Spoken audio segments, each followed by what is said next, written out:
दोस्तों Salasar techno engineering ने अपना क्वार्टर फोर का रिजल्ट डिक्लेयर कर दिया है और इस रिजल्ट के बाद यहाँ पे गिरावट देखने को मिल रही है। क्या वाकई में रिजल्ट कमज़ोर है? रिजल्ट के अंदर की जो खूबियाँ है और उसकी कमजोरी है उसको अच्छे से समझेंगे। यानी रिजल्ट के बाद क्या सालासर टेक्नो इंजीनियरिंग में इन्वेस्टमेंट हमें करना चाहिए? क्योंकि सबसे जो बड़ी बात है इसका बिजनेस जो बहुत ही शानदार है, आने वाले समय इसके प्राइस को कई गुना बढ़ा सकता है। तो रिजल्ट के अंदर की जो बारीक कमजोरियाँ जो उसको प्लस पॉइंट है उसको अच्छे से समझना जरूरी है और आने वाले समय क्या संभावना बनेगी उसको भी जानेंगे। क्या इस गिरावट का हमें फ़ायदा उठाना चाहिए? दूसरी तरफ अगर हम इन्फीबीम एवेन्यू की बात करें तो स्टॉक के अंदर भले ही कुछ गिरावट आज हुई हो, लेकिन दो बड़ी अपडेट निकल के आ रही है जो बहुत ही शानदार है, जो इशारा करिए कि आने वाले समय इन्फीबीम एवेन्यू ज़बरदस्त शेयर की प्राइस में बढ़ोतरी दिखा सकता है और आने वाले समय का ये एक बड़ा आईटी शेयर बन सकता है। लेकिन फ्रेंड उससे पहले अगर आप पहली बार हमारे चैनल पे आए तो चैनल को सब्सक्राइब कर दीजिए, एक बेल आइकॉन दबा दीजिए ताकि जब भी नया वीडियो बने पहला नोटिफिकेशन आपको मिले। वीडियो पसंद आए तो लाइक से जरूर कीजिए। चलो फ्रेंड्स वीडियो स्टार्ट करते हैं। मैं हूँ आपका दोस्त एस बी दवे और हमारे अपने चैनल ऑनलाइन कमाई में आपका बहुत बहुत स्वागत है।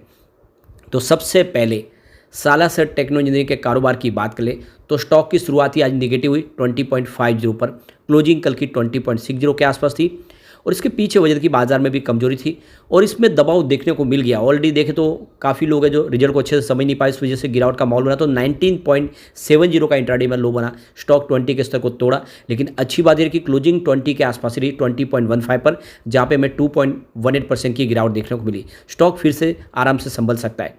वैसे पिछले 6 महीने में स्टॉक ऑलरेडी डबल हो चुका है। आप देखिए 10 रुपये के आसपास स्टॉक था 1 दिसंबर को और अभी 20 रुपये के आसपास है। तो बेहतर प्रदर्शन किया और ऐसे में थोड़ी सी प्रॉफिट बुकिंग तो दिख ही रही है। इंट्राडे का लो 19.70 का, हाई 20.50 का है। 52 वीक का लो 8.28 का और हाई 33.95 का। उस हिसाब से देखें तो ये एक बड़ा मल्टीबैगर साबित हुआ है, लेकिन ऊपर के लेवल से काफ़ी करेक्ट भी हो चुका है। अब यहाँ पे जो रिजल्ट को अच्छे से हम समझे तो आप देख दो कि काफ़ी बेहतर रिजल्ट रहा है। देख सकते हो कि इस बार जो कंपनी का सेल्स है वो 367 करोड़ के आसपास रहा है, जबकि पिछले क्वार्टर में ये 304 करोड़ के आसपास था और पिछले साल सेम क्वार्टर की बात तो सेल्स 295 करोड़ के आसपास था।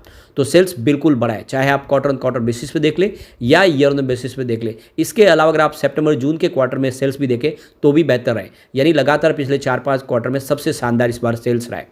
और इस बार खर्च भी बढ़ा है, 331 का टोटल खर्च हुआ है, जबकि पिछले क्वार्टर में ये 266 करोड़ के आसपास था और पिछले साल सेम क्वार्टर में 265 करोड़ के आसपास था।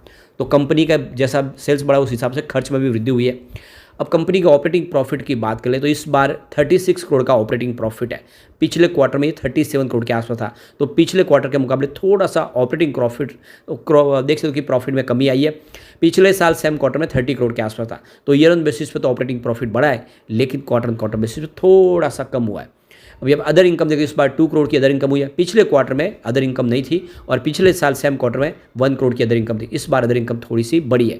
प्रॉफिट बिफोर टैक्स देख ले तो इस बार 23 करोड़ के आसपास रहा है। पिछले क्वार्टर में भी 23 करोड़ के आसपास ही था और पिछले साल सेम क्वार्टर में देख तो ये 19 करोड़ के आसपास था। तो ईयर ऑन बेसिस पे प्रॉफिट बढ़ा है, क्वार्टर ऑन क्वार्टर बेसिस पे सेम रहा है। तो देख सकते हो कि प्रॉफिट में भी कोई चिंता वाली बात नहीं रही है। नेट प्रॉफिट की बात कर ले तो इस बार 17 करोड़ के आसपास रहा है। पिछले क्वार्टर में भी 17 करोड़ ही था और पिछले साल सेम क्वार्टर में ये 15 करोड़ के आसपास था। तो बिल्कुल प्रॉफिट बढ़ा है, कोई चिंता वाली बात नहीं है। ईपीएस वृद्धि हुई है, 0.09 रुपीज़ के आसपास था पिछले साल सेम क्वार्टर में, जो इस समय 0.11 रुपीज़ तक आ चुका है। तो ये सारी बातें देख के लग रहा है कि रिजल्ट में कोई कमजोरी नहीं है और इस रिजल्ट के बाद निवेश का जरिया बिल्कुल बनता है, क्योंकि कंपनी का प्रॉफिट भी बढ़ा है और साथ में कंपनी का सेल्स भी बढ़ा है। अगर हम इसको ईयर ऑन बेसिस पे भी देखें तो आपको पता चलेगा कि वाकई में कंपनी का बिजनेस लगातार बढ़ रहा है। सेल्स मार्च 2021 में 597 करोड़ के आसपास था, जो मार्च 2024 में बढ़ के 1208 करोड़ तक पहुंच गया, 1200 करोड़ तक पहुंच गया, जो 600 करोड़ के आसपास लगभग डबल हो चुका है 2-3 सालों में कंपनी का सेल्स। वैसे खर्च भी बढ़ा है, 540 करोड़ के आसपास था मार्च 2021 में, जो 1086 करोड़ तक पहुँच गए। ऑपरेटिंग प्रॉफिट में ज़बरदस्त वृद्धि हुई है। मार्च 2021 में 57 करोड़ के आसपास था, जो मार्च 2024 में 122 करोड़ तक पहुंच गया है। ज़बरदस्त बढ़ा है ऑपरेटिंग प्रॉफिट भी। अब यहाँ पे प्रॉफिट की बात कर ले तो देख लो इस बार मार्च 2024 में 53 करोड़ का पूरे साल का प्रॉफिट है, जबकि मार्च 2021 में ये 30 करोड़ के आसपास था। यानी लगातार हर साल प्रॉफिट बढ़ रहा है। तो हम देख सकते हो कि पिछले 2-3 सालों से इसका बिजनेस लगातार बढ़ रहा है, कहीं कोई चिंता वाली बात नहीं है। और इस साल इस क्वार्टर में भी देखें तो रिजल्ट अच्छा है और जैसे कि इन्होंने अब नई एक कंपनी का अधिग्रहण भी कर लिया, अपने पोर्टफोलियो बढ़ाएंगे और काफ़ी बड़ी बड़ी क्लाइंट है इनके पास, काफ़ी अच्छा बिजनेस है। और इनके पास सबसे जो बड़ी बात है, दो सेक्टर में जो कंपनी काम कर रही है दोनों के लिए सरकार का पूरा सपोर्ट मिल रहा है, रेलवे सेक्टर और ग्रीन एनर्जी सेक्टर, दोनों के लिए ये स्ट्रक्चर बनाती है। ऐसे में वाकई में मल्टीबैगर बन सकता है, बिना डरे इसमें निवेश करना चाहिए आपको। अब चलते हैं इन्फीबीम एवेन्यू की तरफ। तो आज 30.05 पर क्लोजिंग थी, 0.99% की गिरावट देखने को मिली, यानी 1% के आसपास की गिरावट थी। वैसे स्टॉक की शुरुआत तो फ्लैट हुई थी, उसके बाद में कुछ तेजी भी बनने की कोशिश हुई, 30.65 तो गया, लेकिन ऊपर के लेवल से आ गया दबाव और फिर देख सकते हो कि गिरावट के साथ क्लोजिंग हुई। वैसे पिछले एक साल में स्टॉक डबल हुआ है, 15 रुपये के आसपास था साल भर पहले स्टॉक, इस समय 30 रुपये के आसपास है। लेकिन सबसे जो बड़ी बात है कि पिछले दिनों ये 42 के हाई बना चुका था, उस लेवल से देखें तो यहाँ पे हमें कुछ गिरावट देखने को मिल रही है, लगभग देख सकते हो कि 30% के आसपास का स्टॉक गिरा है।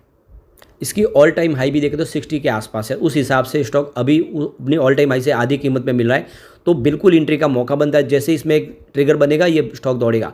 अब यहाँ पे जो बड़ी गुड न्यूज निकल के आ रही है, आपको ये पता ही होगा कि कंपनी का आर्टिफिशियल इंटेलिजेंस का बिजनेस भी है, बहुत सारी कंट्रीज में कंपनी काम करती है और लगातार अपनी टेक्नोलॉजी को बढ़ा रहे, और इसी को लेकर एक बड़ी जो गुड न्यूज निकल के आ रही है, आसाम के अंदर फर्स्ट AI टीचर अपॉइंट कर ली गई है। तो ये एक प्राइवेट स्कूल के अंदर AI टीचर के माध्यम से पढ़ाई होगी, वो सारे के सारे सवालों के जवाब देंगे और अपने जितने भी टीचर्स के जो से बेहतर काम कर सकते हैं, क्योंकि AI के पास काफ़ी बड़ा अनुभव होता है।